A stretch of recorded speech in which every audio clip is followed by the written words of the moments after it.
Good morning, everybody, and welcome to what is the last of the Agency Masters webinars for 2024. Can you believe we've done 10 or 11 this year, Kate? About 50, I think. Probably it seems that way, but they are actually all on available on YouTube if you want to go across and look at any of the previous ones we've done. But today's session is all about client account growth. And before we jump in, a bit of housekeeping for those who perhaps haven't joined on our previous webinars. I'm Steve. I'm one of the co-founders here at the Agency Works. I've been working with agencies for over 23 years now. And as usual on these Agency Masters, should I say, I'm joined by my colleague and principal consultant, Kate, who previous to joining Agency Works has also worked at various agencies. So has been here, has done it. And as usual, I'm looking forward to your insights. So thanks for joining, Kate. Thank you for having me again. That's okay. So before we dive into the topic, we know that lots of agencies talk about growth, but not all approach this with a truly strategic plan. So agencies talk about growing client base because we know that's the most cost-effective way of bringing in new work. But we also know that that growth isn't something that just happens on its own. So to see real sustainable growth, you need to go beyond waiting for opportunities to come to you, and we need to be a lot more proactive. And that's exactly what we're here to talk about today. So we'll be exploring the steps to create a solid, actionable plan that doesn't just rely on hope, but also actively drives results. But above all, what we actually need is a solid strategic account plan. So what do we mean by that? Well, simply a strategic plan is a roadmap that outlines your vision, long-term goals, and specific actions for growth, and also your client satisfaction. It often includes things like your market analysis, your clear objectives, perhaps strategies, some idea of resource planning, but also your performance metrics. And when we do this properly, this plan then should help your agency stay focused, competitive, and responsive to market changes, hopefully ensuring your long-term success. So we've all heard this saying before, but I think it's really relevant to this topic, especially if you're planning on driving revenue in the next year or two. So for example, if you're an agency and you're looking to go from, let's say, 2 to 3 million, we need to be asking the question, where is that coming from? How much of that is coming from existing accounts? And of that additional work, which accounts is it coming from? So once we've identified that, we then need to ask how we're going to go about securing that work. We also see situations where agencies create unrealistic new business targets. So you may have done, say, 500,000 in new business last year, but all of a sudden now there's a plan to double that. And again, we need to ask, well, how? Where's that extra new business coming from?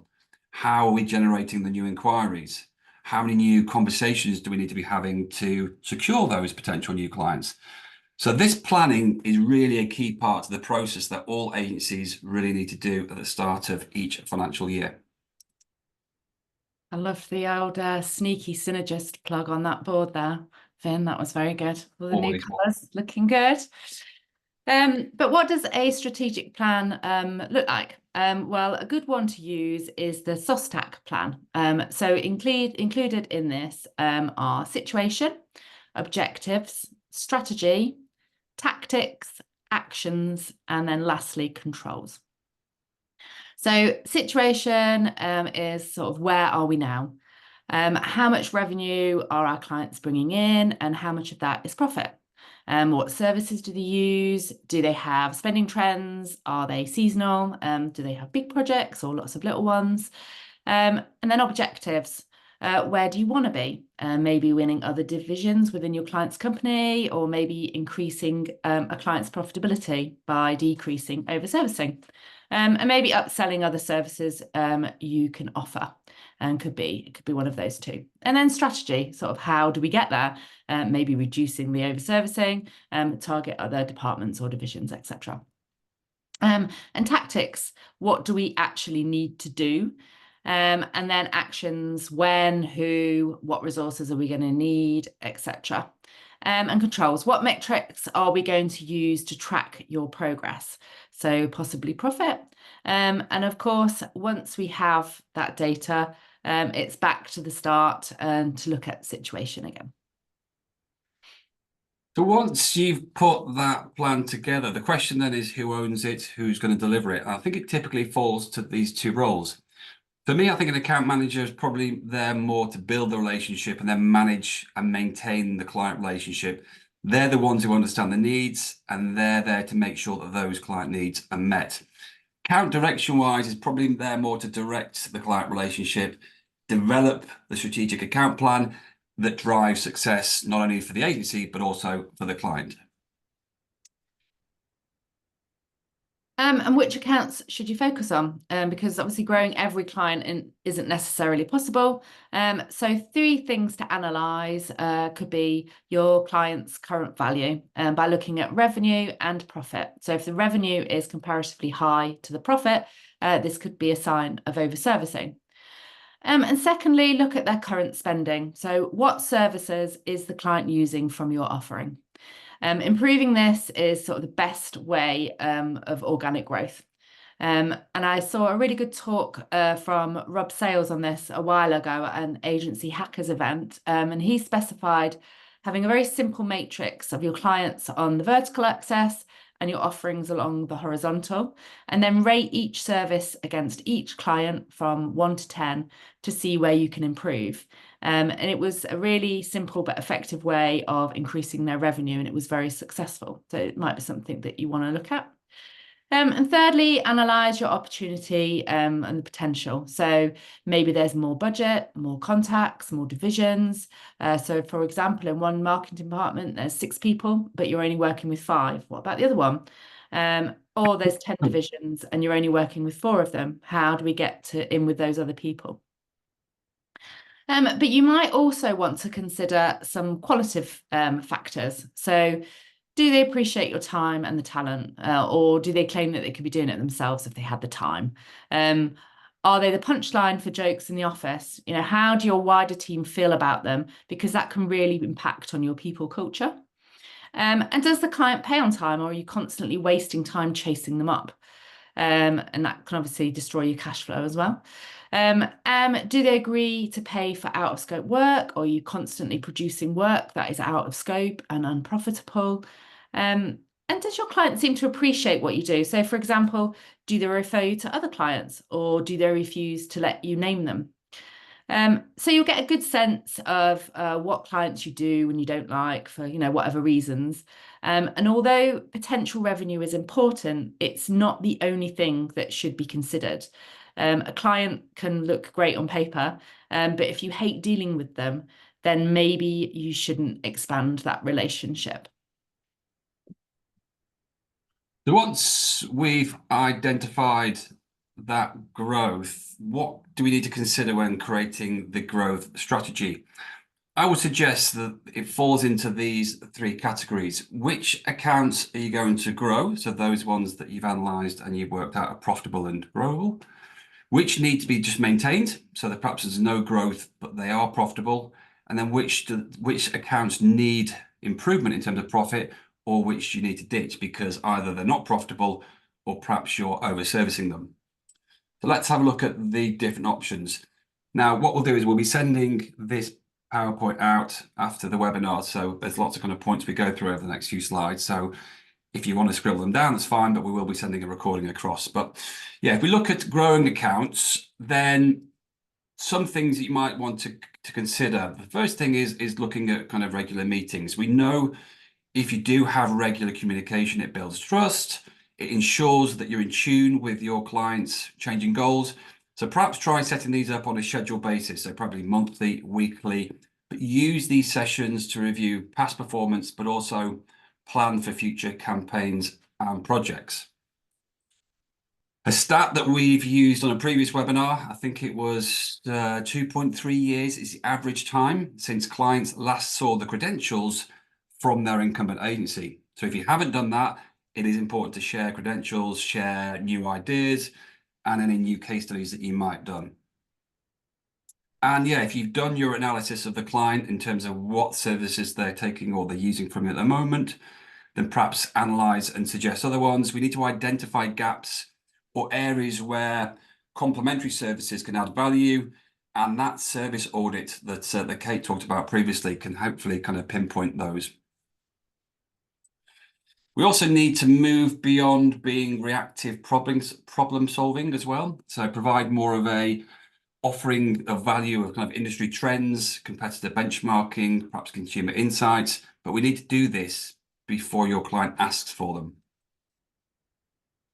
And then after you've done this, make sure you are creating follow-up plans that have clear steps.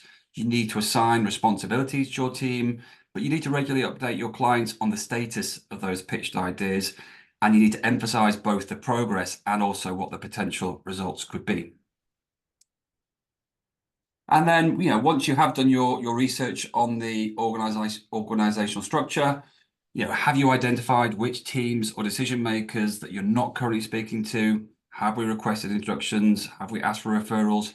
Particularly useful if you can prove performance or results from previous work with other departments.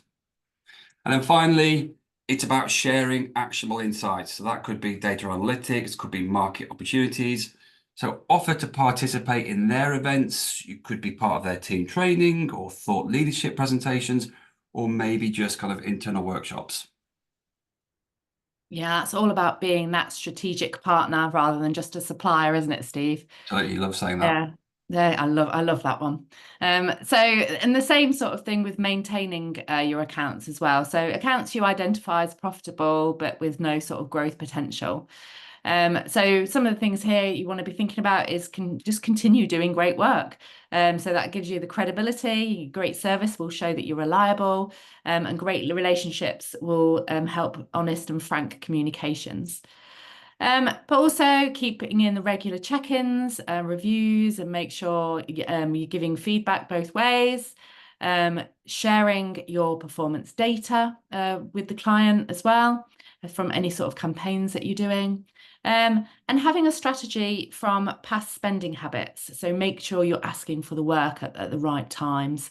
And above all, be above expectations, but make sure you're never working for free. Very important. Finally, we need to look at the third category, which is those clients which either need to improve profitability or unfortunately take that decision to ditch them. Again, some suggestions on how we can manage that process. As you'd expect, if you're a Synergist user, you will know that we bang on about this, but we do need to develop a detailed estimation process.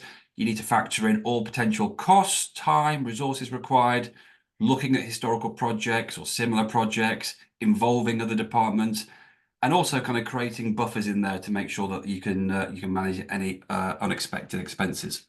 That could also include putting your prices up as well. So periodically, we need to be able to review your pricing structure just to ensure that they're fitting with current market standards, but also what the value of your agency is. I also think you can justify price increases if you have a better evidence of adding value or producing kind of great results. The next thing is about offering tiered services. So whether you can offer them or give them an option to choose from a basic option or a premium option, that hopefully encourages them to invest more and provides greater value for your agency. We know it's important to monitor budget usage in real time, and hopefully this will mean that you avoid overruns and you can maintain profitability. Also, implement budget tracking tools, set up alerts for spending thresholds, and review weekly budget reports to make sure that you stay within the project scope. Fairly simple, but it's important to build trust by being transparent about project progress, also the challenges and the costs. And this includes regularly updating clients on both successes and issues, providing realistic timelines, and being open about any unexpected changes in either the scope or the cost. Equally important is evaluating the project outcomes, learning from successes and areas of improvement. Holding formal review meetings is useful. Discuss what went well and what you could improve, but also use it as a feedback process to refine the process on future projects. And then finally, the most important one, Sometimes you will need to protect your agency resources or the profitability by declining projects or tasks that don't fit with your agency strengths or your financial goals. So it's about setting a clear criteria for project acceptance. So that could be budget thresholds or strategic fit. But if we do that, it's about communicating that transparently with your clients. And if the worst comes to the worst, how do you fire that vampire client? It's really difficult, right? So I think the first thing is to be open with your client, tell them that they're not meeting the minimum engagement. And this can give you a chance to salvage the relationship. But remember to check any contracts that you have in place with the client as well before you do that. And once you've done that, speak to them face to face or on the phone. An email really lacks any sort of warmth and shows a real lack of professionalism. And once you've had the conversation, make sure you send a recap email reiterating everything you've spoken about, and include next steps, even suggesting other agencies if you can. You want to try and make that transition as easy as possible for everyone. But whatever you decide, whether it's growth, maintain or ditch, you need to share that with your team. So you need to share it with your SLT, as each account strategy will be part of the wider strategic initiative. Share with your account team because they're the one building that relationship and should be looking out for the opportunities. But also share with your whole business so that all your resources not directly linked to that client know what the account is, how the account is going to be managed. And I really think that can help with morale, but also everyone is looking out for ways to improve the account then. Absolutely. And I think once you've done that, I think the key to achieving your strategic plan is obviously to make sure it happens. So the person who creates it should be the one who's reviewing this every single month, because there's no point creating this plan, this document, and then just leaving it to sit there. So here's some suggestions in terms of how you could go about that. The use of things like Kanban boards, so whether that's in Synergist or in other software, it's around identifying what the rocks are, what are the things that we need to achieve, and make sure that it's been allocated, it's been completed, and if it's not been completed, who's picking that up. Also, tracking against targets. We've put this plan together. We have targets, so actually we do need to track against kind of how we're performing, so that actuals versus target is important each month, and there's different metrics. And you should have regular reviews. So your account director should be getting their team together, looking at that plan, and saying, right, have we done these things? Are we on target? Is it working? If not, do we need to change things? And then finally, this concept, and if you're a Synergist user, you'll understand this concept of what we call client investment. So perhaps having a job created in the system where you can record your time so you can identify how much time you're spending trying to grow those accounts becomes really important as well.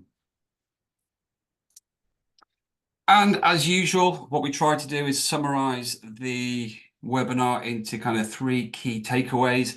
For me, I think one of the most important things is about analyzing the data. So we can't put a new plan or strategic plan together for this year if we haven't analysed the data for previous year. So looking at which clients spend money, looking at which ones we're over servicing. But it's important to have that data at first. Which services are more profitable, which ones aren't we selling, who aren't we speaking to? That's all around analysing the data that you've got. And share with your team. So make sure once that strategic plan is in place, make sure you share it so everyone's on the same page. But also once those metrics start coming in of those controls, make sure you share that as well so everybody can kind of see how it's going. And finally, be realistic. It's great, if you've done 2 million this year and we want to go to 10 million the next year, is that really realistic? Because setting unrealistic goals, you're setting yourself up to fail.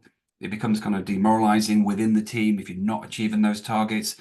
So yes, we want to look at growth, but it needs to be realistic growth. And that's where you do your analysis in terms of realistically, where is that going to come from? And that's where the plan is put in place.